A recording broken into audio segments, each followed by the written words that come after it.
Right, so good evening and welcome to UPfront on the Joy News channel with me, Isaac Kofi Agyei. And tonight we delve into a critical matter that has captured public attention in a move to address the ongoing discussions surrounding the remuneration of public officials. President Kofi Agyei has taken a significant step by inaugurating a 5-member remuneration committee. Now, this committee will be chaired by the experienced Dr. Janet Fofieh, a retired Article 71 office holder herself, and they've been tasked with a crucial mission. And the mission is to provide, recommendations on the salaries, allowances, and facilities and privileges of all available Article 71 office holders. Now, as our nation grapples with the present economic challenges, the spotlight has been intensified on the remuneration of Article 71 office holders. The President's comment on what we usually call as gratia reflects the growing public discourse on whether the current compensation aligns with our Constitution imperatives and economic realities. Now, tonight, we engage in a comprehensive conversation that will dissect these assertions and examine the complexities of and provide insight on the ex gratia at the backdrop of an economic uncertainty.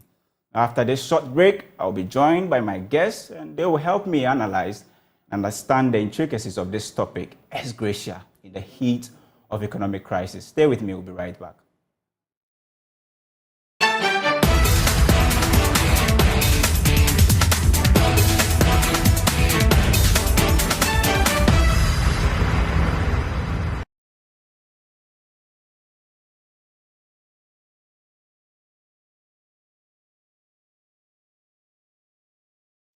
All right, and thank you very much for staying with us here on UPfront. Now, tonight, to help us delve into this conversation, my guests have all joined me via Zoom. Professor Ramsford Jampo is a senior lecturer at the University of Ghana, Political Science Department. He's also the president of UG-UTAG, and Martin Pebu is a legal, practitioner. He also helped me analyze this situation. But before that, I want us to look at the Article 71 office holders. If you are at home and you are wondering who are these Article 71 office holders, let's do some small analysis on these Article 71 office holders. So this is a system that many have termed as the scratch my back, I scratch your back, situation. So if you look at the salaries of these people that you see on the screens are actually determined by the president on the recommendation of an emolument committee. Presently, what it is currently in state will be the Dr. Janet Fofieh Emolument Committee. Now, the president will determine the salaries of the speaker and deputy speakers of parliament, members of parliament, chief justices, and the other justices of the Supreme Court, the Auditor General, and also determine the salaries of the chairman and deputy chairman of the EC, a commissioner for STRAJ, district assemblies, common fund administrators, and other commissioners. Now, if you go to that of the president, okay, who will determine the emoluments or the salaries of the president? So, in the first instance, you saw the president actually taken in charge and determining the salaries of the people that I mentioned, the officers.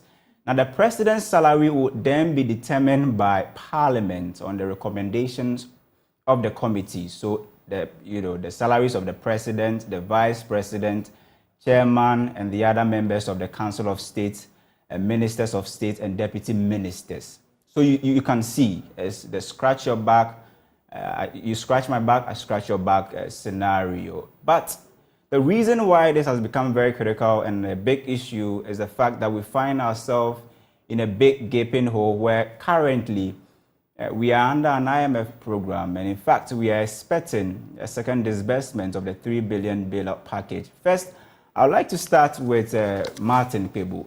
Martin, do you think that legally, although the president said this is binding and every president is required to set up this committee, do you think that this was avoidable?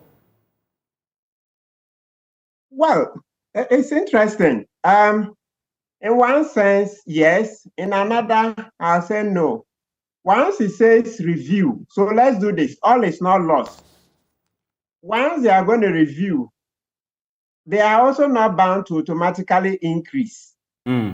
Yes, let's make that point strongly. The committee is not bound to automatically increase the various sums because actually, you see, there is a huge public there's an uproar against the conditions of service of the Article 71 office holders, right?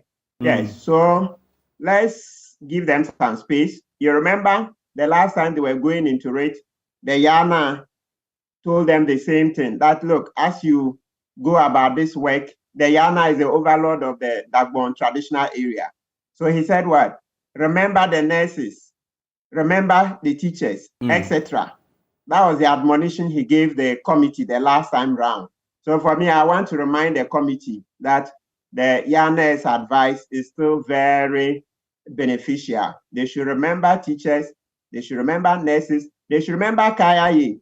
As we talk now, the minimum wage is what? About 14 cedis and some change. That's minimum wage. That's per day. So if you multiply 14 point something by 30, you are not getting more than 1,000 Ghana. Absolutely. Yeah, it's nowhere near it, right? So they should remember. And this article, what do you call it? 71 office holders. You look at their work and see that, especially the political class, these are people who come and say they are coming to serve. But at the end of the day, you look at the conditions and you see that, no, this is not service. This is a gold mine. Yeah. You see that this is not service, but a gold mine compared comparatively, right? Yeah. So we are begging that the committee if you say this is a gold mine, for instance, I'm referring you to the Professor Ya Intiamwa, Emolument Committee, their recommendation, for instance. If it was accepted 100%, it meant that the president was going to walk away between 2017 and 2020 with an amount of 659,392 cedis. This is based on the recommendations that the committee actually gave. The vice president was going to walk away with 549,492 Ghana cedis.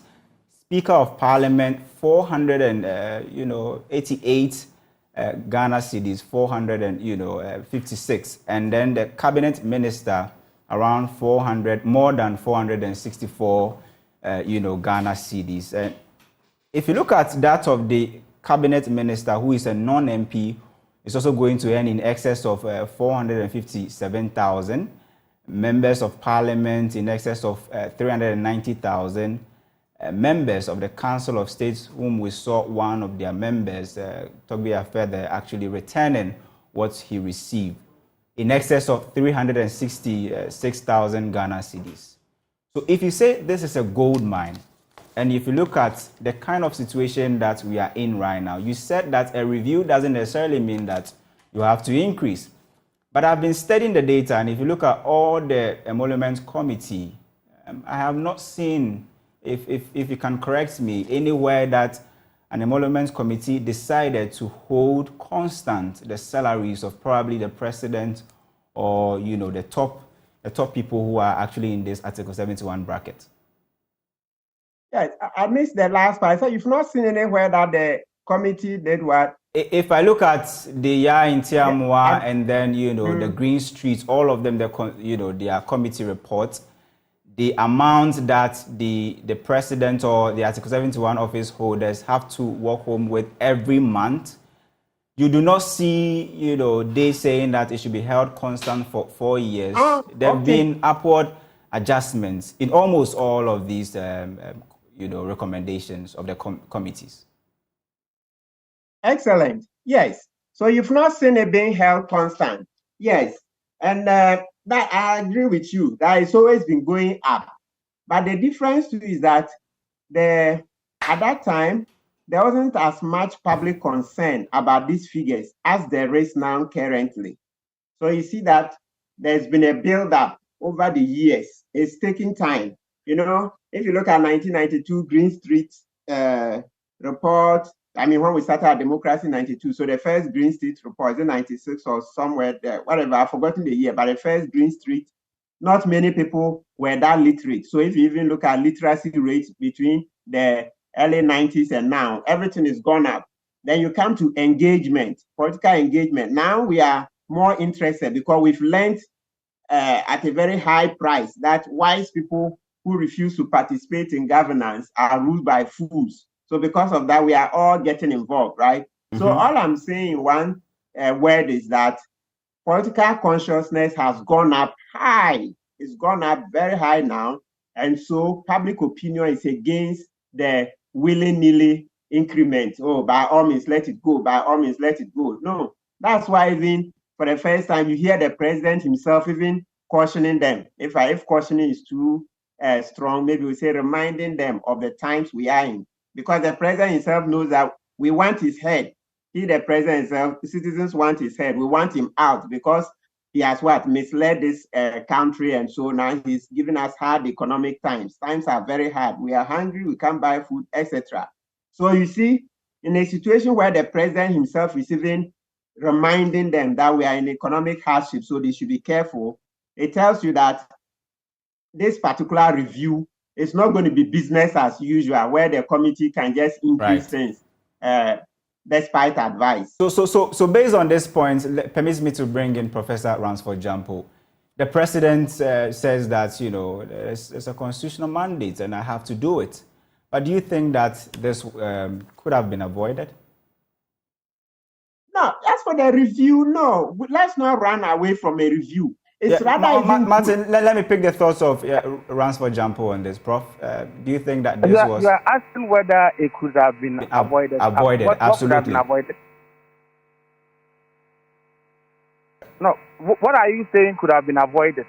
You know, the setting up of the committee, could the president have said that, you know, let's just go with what the Intiamwa, you know, committee actually preferred and not set up a new committee based on the economic challenges? The constitutional provisions are meant for us. And so we operate them. And when we are operating them, we don't have to behave like robots. We behave like thinking people in society. And so we look at exigencies of the time and decide on what we can do and what we can't do. I think that my friend Martin has a lot of optimism about what the president said and what the committee can do. I mean, that is fine. I don't believe in whatever they want to do. In our part of the world, the idea about review has been illiterately and ignorantly interpreted as upward adjustment. Anytime we talk about a review of something, people look at it from increasing. If the Electoral Commission is told by the Constitution or by the electoral rules to review constituencies, it interprets it to mean that more constituencies will have to be added. From 1922 up to now, these reports and committees on emolument have oftentimes reviewed what was existing, and their review, they have ignorantly interpreted that to mean upward adjustment. And so times are hard. And if they are being tasked to review what is there and to come out with a new one, I foresee them increasing whatever is there, which for some of us is even outrageous. And so I don't believe in what the president said, that they should factor what other people are saying. I mean, that's just a politician talking. I mean, is the president or the president of Ghana when we are told that times are hard, and yet when times are very okay, when things are okay and we were touted as one of the fastest growing economy, we didn't see the wisdom in constructing a new headquarters for Bank of Ghana. When we are living in economic miserization, is the president not in Ghana and seeing to it that Bank of Ghana is constructing a new head office? And so it's not about what you say in that they should look at the comments coming from the public and all that. What I know is that for them, for members of the committee, a review would mean upward adjustment. And sometimes it's even funny and it's even ridiculous. These are committee members who themselves are public servants who earn pittance. Yet they sit down to think that politicians who have oftentimes come to rape the nation and milk the nation dry are more intelligent and better than all other public servants, and so they must always have fat salaries. Look, I am now president of UTAC, UJ. I'm looking forward to more instances where we are going to fight for better conditions of service. And so, if their outrageous conditions of service that they are enjoying now is not enough, we look forward to increasing it so that we can have more basis to also fight for better conditions of service. As long as it's only a few people who are enjoying the booty of the nation. But some of us, we are no longer prepared to sit down to sacrifice for the greedy politicians to milk us dry. And so let them go and interpret review of the emolument as upward adjustment. Let them go increase it for themselves. We live to see. We would also use it as a basis to make more demands on the state. Thank you. So if you are making more demands, then government is telling you, they have a very simple message for you. If you look at our revenue, for instance, this year, Don't be saying this. They should look at our revenue this year, right, and let that inform them in whatever they do about the task that has been given to them. But don't ask me this question. When they themselves wouldn't be mindful of our revenue, and they will be making recommendations for fat emolument for politicians, and you are telling me that if we make the same demand, we'll be referred to our revenue. Please don't ask that question.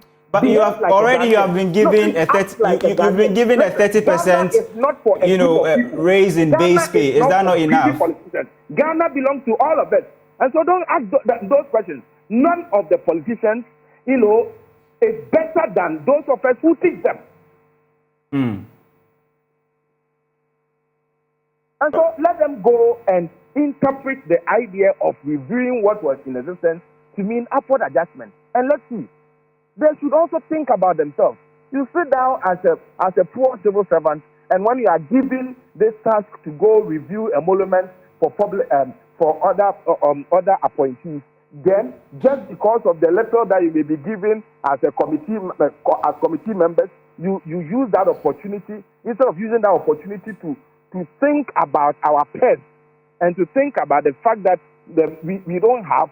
You use the little opportunity you have to go and make a recommendation for other people, behaving as if they are better than you or they are better than the rest of Ghanaians.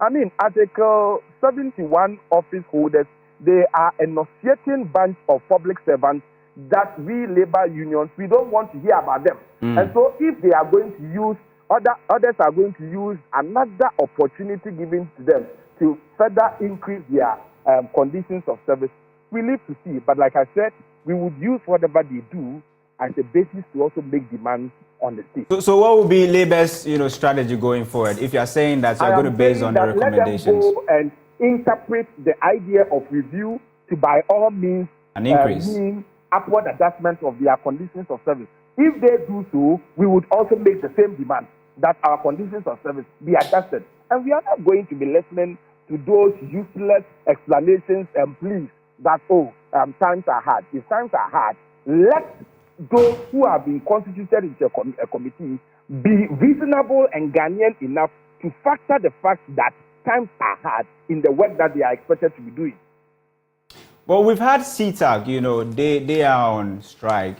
We've had their salaries actually being frozen. Don't you think this is a strong indication that it will be difficult to ask for probably, an increase in base pay? You are talking about CTAG. You are not talking about all labor unions. Okay? But I know that there are conversations and talks for all of us to team up with our colleagues who are being maltreated, to ensure that the right thing is done. Nobody has got the right to do what is that kind of treatment to CTAG the way they are being treated. And so, let's wait and see. Ghana belongs to Ghanaians. Ghana does not belong to a few not too educated people who, by virtue of luck, have gotten into political appointments, and so they want to be making decisions that benefit them and decisions that affect the rest of the population. Ghana belongs to all of us. Right. So, Martin, I have this, and I want to share with you and pick your thoughts on it. I'm looking at the Professor Intiamwa, Emolument Committee, their recommendation, for instance. They actually recommended that the salary of the president in 2017, then I think in 2016 was around 29,000 899, Ghana cedis. That was per month, in excess of 29,000 per month. Now, this was expected to be increased from that 29,000 in 2016 to 35,000 in 2017, 39,000 in 2018, 42,000 in 2019, and 47,000 in 2020. The vice president, same, from 26,000 in 2016 to 39,000 in 2020. So you say that a review does not simply mean an upward adjustment, but if you look at this, and I read what the president said, I listened to him in 2019 when he was admonishing, the Intiamo committee, the same thing he's telling, Dr. Janet Fofi committee, except that this time around probably we are under an IMF program and things probably are difficult compared to those periods. So that's the data. What do you have to say? Yeah, so if you look at the figures, what we shouldn't forget is that apart from this, when it comes to the president and the vice, okay, and a number of the Council of State, it's not just these figures. Let's say president, we give him our best food. He has the best of food, chefs, water, electricity. He doesn't even pay tax, etc. So even when we say gold mine, it's not just these figures. The other things, the perks that come with the office. So it's a lot. Look, those ones, when you put them together, they are several times bigger than this 47,000 you see for per month. Absolutely. Look at the food. And it's not just the ordinary food you and I eat, the best of food, wine, entertainment, etc. Look at the electricity, water, free, they sleep in air conditioning, etc. Right? It's a lot of money. It's a drain on our public purse, right? And don't forget too that actually the reason, if you check, one of the main reasons we're against these federal increments and the rest are that it's an open secret that they make money from the contracts they sign. It's an open secret. Look, Oforiata, for instance, the bonds that we lent, that's the money we lent to government through bonds. His company, Data Bank, is involved. So he's made over 150 million from these bonds. Look, Martin, do you have evidence? Do you have evidence to back these claims? Do you have evidence to back? I think they are too harsh. Do you have evidence to back them? Oh yes, it's out there in the domain publicly. You Google it. You see when he went to Parliament, the parliamentarians asked him how much has Data Bank made from our bonds, and he gave the figure. It's about 150 something million. That was as of then, and since then we've borrowed and borrowed more. Look, please send your reporters to go to SIC. Let them interview SIC, State Insurance Commission. Most of their works, Oforiata's Insurance Enterprise has taken over. SIC, they are crying, because most of their contracts are gone to Enterprise, right? So the point we are making is that the real anger is not this 47,000, the several times that they also enjoy the food and the rest. No, the anger is because of the contracts. The contracts they take over. They make more money, hundreds of millions. So it's like, Massa, you've made hundreds of millions. Why do you come and take these small sums as well? So that is it. So please, anytime you are discussing Article 71 office holders, if you don't discuss the contracts and the monies, that money, the contracts ministers sign, can you imagine, my brother? Let's say take Minister of Finance, Oforiata sold all the contracts each year. You think they will spend hundreds of millions and they just pay the contractors clean? Nothing goes to the minister and his lieutenants. No, they make a lot more money through that. The government businesses. So look, it's a ticking time bomb. What has happened in Gabon is even a joke. Yeah, we've been saying it.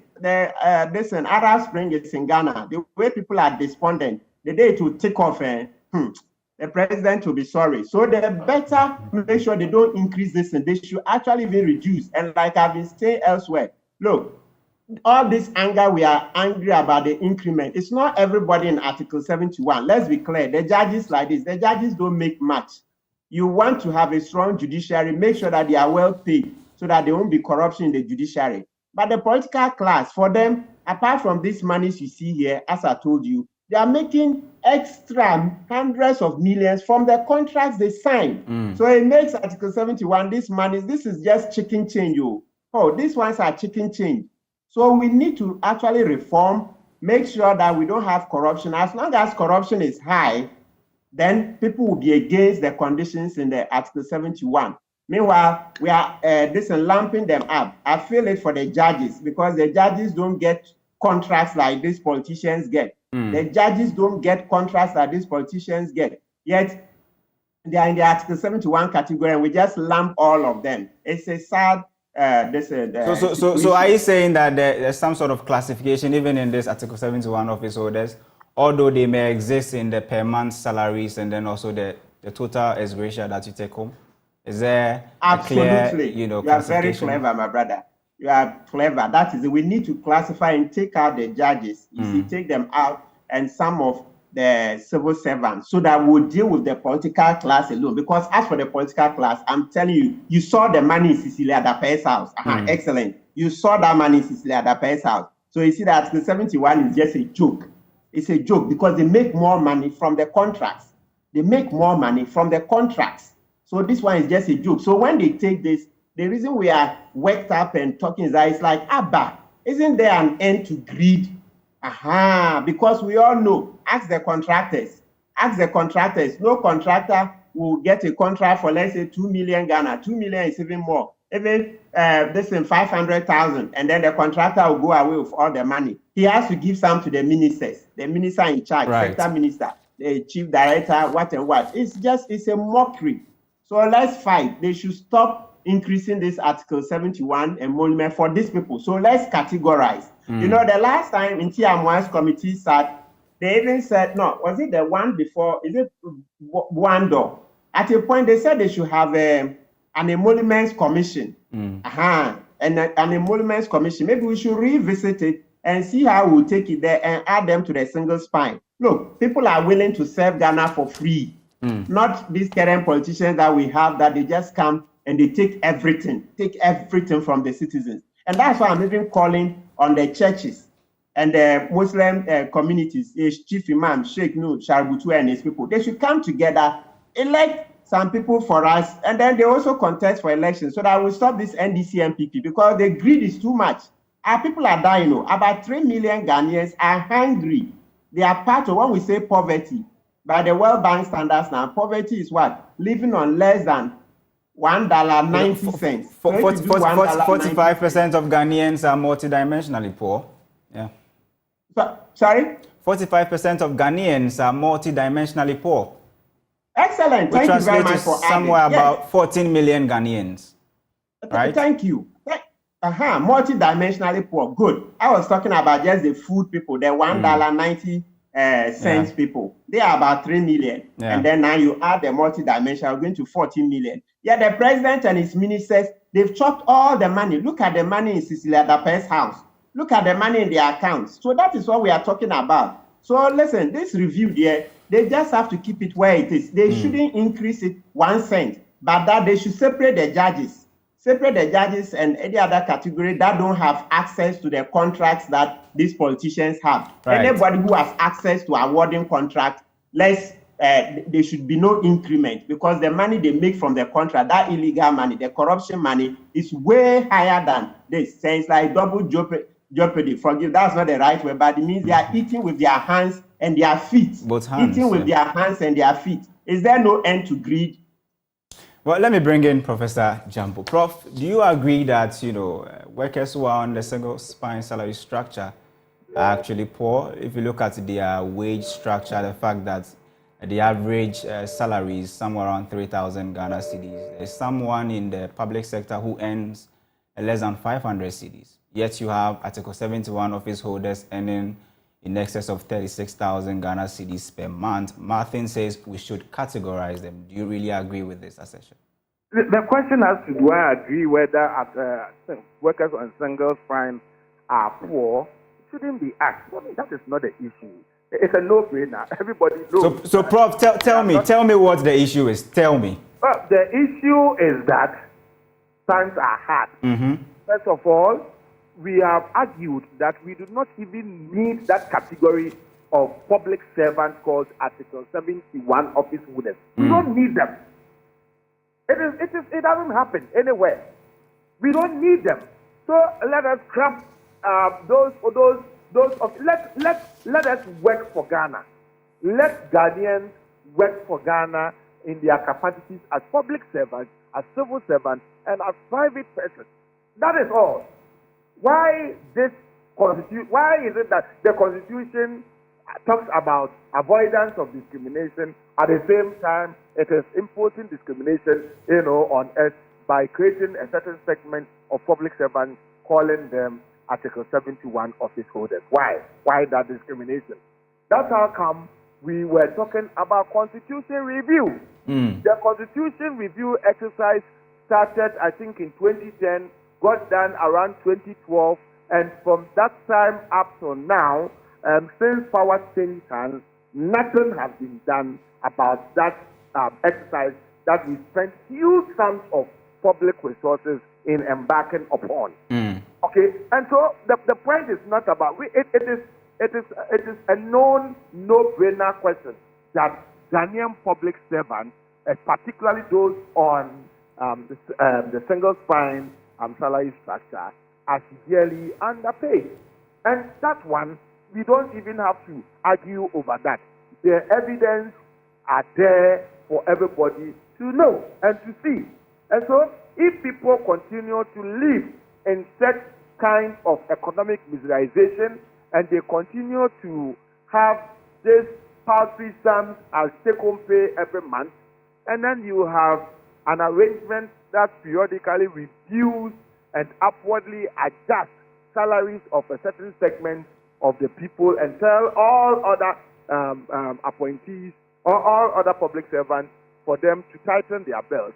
But Prof, the president's actually saying that if you look at the US, for instance, they have an automatic adjustment mechanism where, public or people who serve in special offices or high-end offices in the country, their salaries or emoluments are actually automatically adjusted. He is requesting or telling the committee to look at something like that.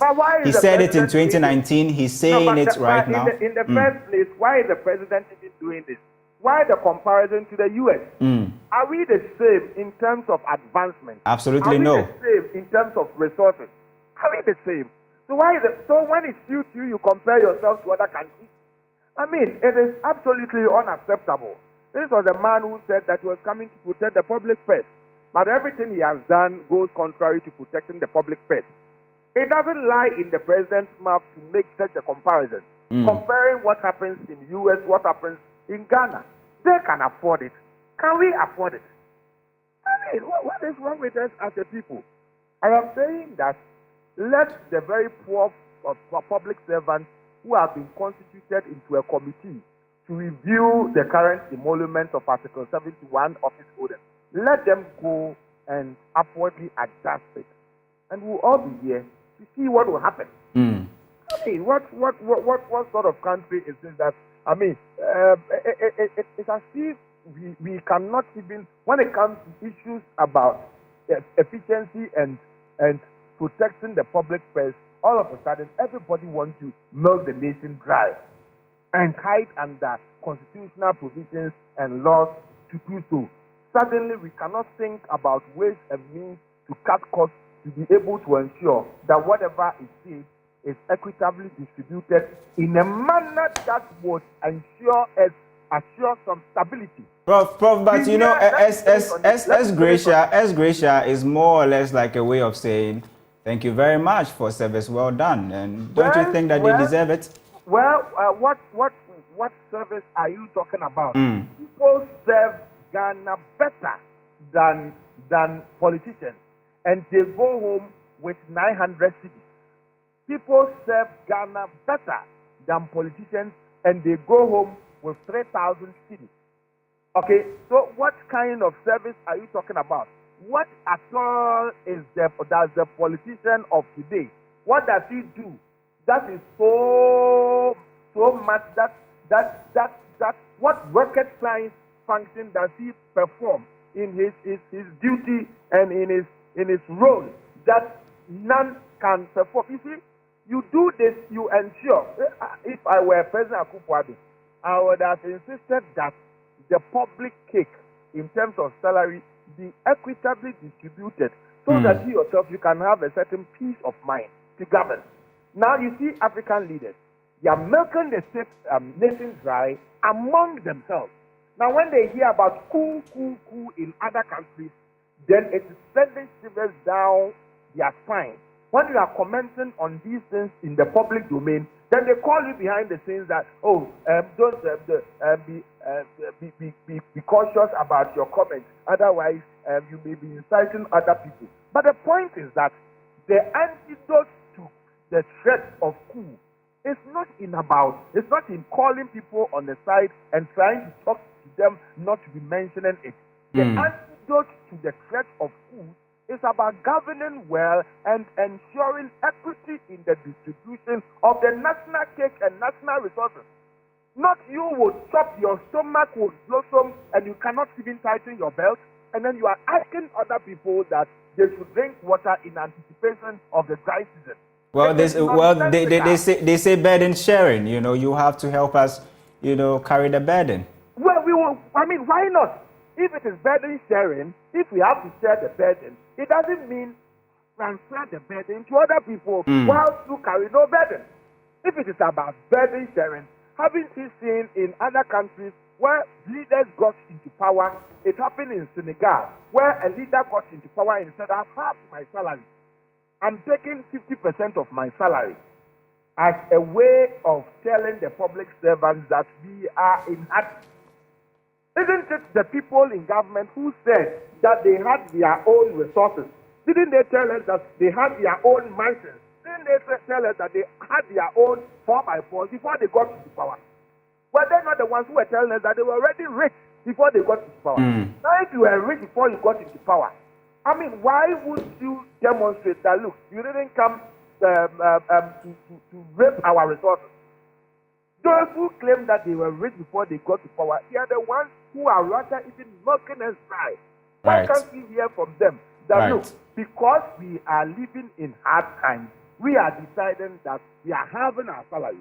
Because we are living in hard times, we are deciding that, look, we are even going to go by the already existing conditions of service that was previously passed, which some of us have even described as outrageous and must even be reduced. Right, but Prof. the president is being told that, well, it's a constitutional thing, and so we have to put in place another body to do what. And I'm saying that let those people who have been constituted in that committee, let them go and behave that or think or insinuate that politicians who are not too much well educated, let them go and behave or think or insinuate that they are better than the rest of Ghanaians in terms of conditions of service and in terms of salaries that will have to be given to them. Let them go that route and make those recommendations. We will all be in Ghana. We will see what we will also do in terms of our demand on the stage. Great. Prof, let me allow me to bring in Martin. Martin, I'm looking at this. Let's have this analysis. So you have, Article 71 office holders who will be going home probably on retirement, some of them on retirement, and government has a special way of saying thank you to them in ex gratia, not just in monetary terms, but some in other assets. And here you have public servants who, because they knew that they will be going on pension, they actually bought bonds so that when they come on pension, they can have, these monies that they can use to take care of themselves by, take care of their medical bills and other things. They are being forced, or they have actually signed on to a domestic debt exchange program, and most of them have suffered indirect haircuts. Now, here lies the key. This is a government, or this is Article 71 office holders. Don't you agree that if public servants and pension funds, individual bondholders have agreed to participate in the domestic debt exchange program, why can't Article 71 office holders also say that, look, we know times are hard, we are also taking a haircut on probably ex gratia? Oh, great. You make a very brilliant argument. Yeah, it sounds good. Yes. So we can do that for the politicians, the ministers, the president, vice, those people. We should exclude the lawyers and judges? Yes, the judges exclude them sorry. because I see them every day and Charlie, they don't make it that big. No. They don't have access to contracts. Ministers are awarding contracts. Ministers are awarding contracts, hundreds of millions. So they get, gifts, illegal bribes, etc. These judges know. And remember, the context is that when the announced expose came, it meant that we had drawn a line under corruption in the judiciary. We don't want it to return. So when you cut back, you ask judges to cut back and the rest, you push them into poverty, you are inviting corruption back. No. You want a society to be strong. Don't play with your judiciary. Don't play with their salaries. But for politicians, we all know that they are making millions. Just remember the Cecilia Dapa matter. Just remember it. Apart from the Cecilia Dapa matter, I remember Edubuahin sacking. Edubuahin asked for a few $1 million so that he will give the vice president. Is that not so? And that's how he was sacked. That was the allegation. Yeah. That's how they do their business. So they make millions. And see, I've been talking about this. It's an open secret. Don't worry, these millions, it will stop soon. When enough of our youth get angry, they will see. We'll go and stop them, the Arab Spring. So for now, if we separate the judges and some of the civil servants in the Article 71 category, you look at the NCC. So a place like NCC, yes, not much goes on there. Okay, so some of them, we can separate them and they shouldn't take a haircut. But as for the ministers, the president and the vice and the council of state, they must take a haircut. That would be very, very beneficial to us. Yes, because my brother, it's no joke. It's no joke. $1.90. So lots, about 3 million Ghanaians live on less than 24 Ghana cedis a day. 24 Ghana cedis. I'm sure for some people it's a snack. It's just a snack, one drink. Yet a whole family, most of them live on 24 Ghana cedis a day. Let's do something to help them.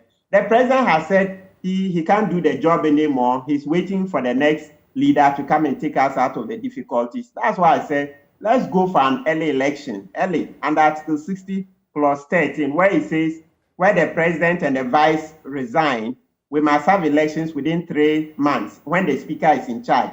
So the churches, the chief imam, they should come together and give us a candidate to rival NDC and MPP. Then we'll see how it goes. Let's continue the conversation on this legal theft. Do you think that it is possible for us to review this Article 71 in our Constitution? Oh, yes, absolutely. Look, even the thing is that I think Professor Jampo made a point. Let me go to the Constitution. There's no part of the Constitution that says that the figures must always go up. No, there's no part, and no figures are written there. Maybe we should read it and see. It says salaries. Yeah, you see, 1 second. It says that the salaries determined for the purposes of this article and except as otherwise provided in this Constitution. Salaries include allowances, facilities, and privileges, and retiring benefits or awards. And retiring benefits or awards. That's the one we've been calling ex gratia, or some say ex gratia. The point is that, so you see in the Constitution, no figures have been written. Absolutely. No figures have been written. So the problem has been coming from the committee members who are eager to do something to please the people who have appointed them, even against caution, even against reason. So it's the committee. The committee often is not independent enough. That is where the issue Martin, please. Independence. I know independence is a big problem here. Our politics is kokofu football. So your brother is in it, then he calls you to come and play. So the president will call people he trusts, who do his bidding. He won't call people who will be very objective. No. It's about Martin, keep this energy for me. And keep this energy for me. It's all about independence. Permits me to bring in Dr. Abu Sakara Foster, who is the leader for NIM. Doc, I'm sure you've been monitoring, and then, the president says that Emoluments Committee, the Constitution mandates me to do so, but look at the current economic situation before you do your recommendation. What's your first take on this, Doc?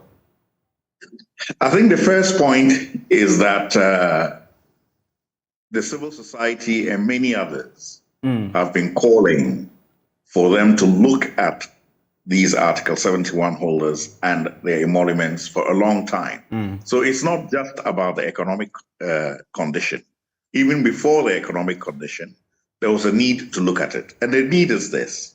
Number one, there are those who are holding political appointments and those who are holding public service appointments, like the judges, etc. Now, they're a different category of people because they're full-time people and we treat them differently. The comment we're making is with respect largely to the political people who come and go.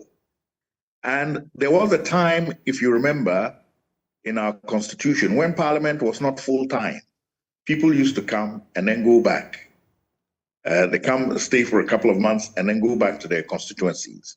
So it showed that the job could be done.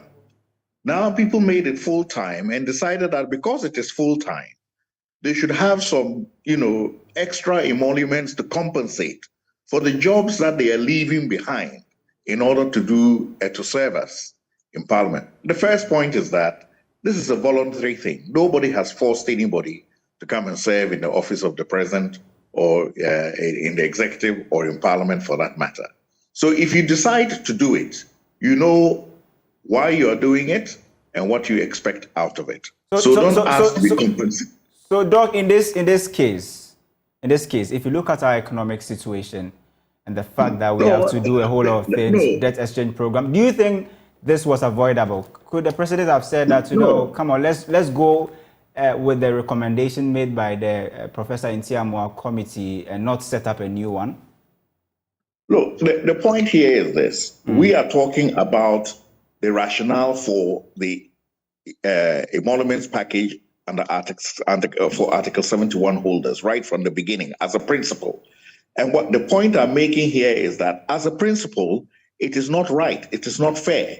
You cannot overcompensate a certain group of people who have chosen by their own will to come and serve the nation. So the first point is that we have to look at that whole package from a different perspective. It has nothing to do with the current economic conditions, okay? It is just not fair to have a system where everybody is working for the country, but some people are getting 1 million times what the ordinary person is getting. So we have to rationalize that. Secondly, if you're saying it's because you're working in Parliament full-time, as a matter of fact, we have to reconsider whether we need people in Parliament full-time or not. And we also have to reconsider whether the same people should be serving in Parliament for 2, 3, 4, 5, 6 terms, getting several kinds of extraction. Maybe there should be term limits on the number of times you can serve in Parliament as well. Secondly, even those people who serve in public office like the president, etc., you have chosen and you've got the privilege. So we cannot create a certain package which is so great in quantity in comparison to other people, because then it does not give people the sense that we are all pushing the burden of the nation together, that we all have our shoulders on the wheel. The impression it gives is that some people are sitting in the palanquin and others are carrying it. So right from that point of view, we have to look at it right from there and get it straight. The second part of it is respect to what you're talking about, the current situation where they've made some recommendations. All those recommendations are about how much you increase it and whether you should increase or not increase it. If I'm principally telling you that the existence of the thing itself is not correct, why are you telling me about increasing or not increasing it? Are you with me? Yeah. So I think that we have to come back when we're talking about reviewing this. It should not be, how much should we increase it by so it is not too much? What we're saying is that on the scale of 1 to 10, it's already gone past 10. Other people are on number 1. It has gone past 10. It is in the hundreds. So let us get it correct so that everybody in the nation feels that they all have their shoulder on the wheel. Great. And proportionally, we are all earning things. We don't expect everybody to earn the same amount of money, but then we expect people to earn proportionate to what they produce. Absolutely. And if indeed people deserve those huge salaries, why have we got ourselves into such an economic mess if they were such geniuses? Right. So Martin and then Prof, I would like to take your final comments, just 30 seconds. What will be your final comment on this as gratia? Do you think it's now time to scrap it, entirely, or we should go ahead with it but regulate it? Let me start with Martin. Okay, yeah. So as I mentioned, the Buando committee, Buando, said there should be the emoluments commission, right? Yeah. So we should look at it, that taking it to the commission so that it's more structured, and especially giving independence will help. You go to the United States, parliamentarians, their salaries don't increase like the way it increases in Ghana. No, ministers, no. You check US. Oh, sometimes over 20 years, and they would not have increased the salaries of parliamentarians. Just Google the US Senate and Congress. They don't increase their salaries like that. Yeah. So we can learn, because now this thing is politics is becoming, not that it's proven to be a gold mine. Right. So politicians people who haven't even worked at all, they come in, and after a few years, you see that they have become millionaires. Then the rest of us are made to look like we are lazy. Right. Because they have come and they have access to contracts, they steal. Okay. And then they go. Yeah. You see. Prof. Jambo, 30 seconds, your final submission. Well, the challenges we face as a developing country and the bad governance of our country, as well as the incompetence in handling them, doesn't warrant any crop of people being treated differently in terms of emoluments, salaries, and conditions of service. We are all Ghanaians. Ghana belongs to us.